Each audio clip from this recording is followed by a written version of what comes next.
মাগো, কতদিন হয়ে গেল দেখি না তোমাকে। কতদিন হয়ে গেল তোমাকে ডাকতে পারছি না।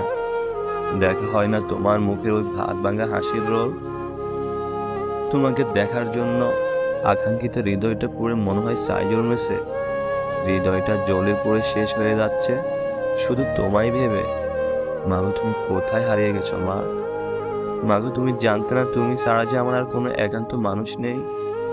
মাগো, তোমাকে ছাড়া আমি ভালো নাই। সত্যি মা, আমি ভালো নাই। মাগো, তোমায় হারিয়ে আমি কেমন জানি হয়ে গেছি। জানো মা, আমি আর আগের মতো নাই। অনেক পরিবর্তন হয়ে গেছি। এখন নিজের দিকে তাকালে বড্ড বেশি আফসোস হয়, খুব মায়া হয়। আগের আমিটা আর এখনকার আমিটার মাঝে কত তফাৎ। কি ছিলাম আর কি হয়ে গেছে। জানো মা, তুমি থাকাকালীন সময়ে ছিল না চোখের নিচে কালশিটে দাগ, ছিল না মাথা ভর্তি দুশ্চিন্তা, ছিল না জীবন নিয়ে তো হতাশা, ছিল না তেমন কোনো দুঃখ কষ্ট। অথচ আজ এই মানুষের ভিড়ে নিজেকে যেন নিজে চিনতে পারছি না। বড্ড অসহায় অসহায় লাগে। অতিরিক্ত চিন্তা করা, জেদ করা, হুটহাট করে সামান্য বিষয়ে রাগ করে ফেলা। অবশ্য আগের মতো আর রাগ জেদ করি না, কারণ আমার এসব রাগ জেদ, কান্না, মন খারাপি, এত সব ন্যাকামি তুমি ছাড়া সহ্য করার মতো কেউ নেই। এগুলো এখন আর আমার সাথে মানায় না।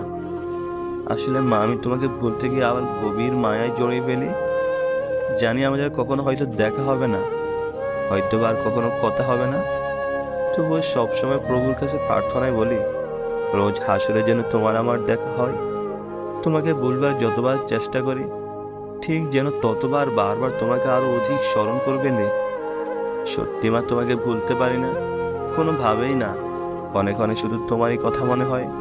সত্যি মায়ের পৃথিবীতে বাবা মা হারা সন্তানেরা খুব অবহেলিত। তাদের বোঝার মতো কেউ নেই। তোমাকে হারিয়ে আমি বুঝছি তুমি আমার কতটা অমূল্য সম্পদ ছিলে। তুমি ভালো থেকো মা। তোমার জন্য আমি সব সময় প্রভুর কাছে প্রার্থনা করি।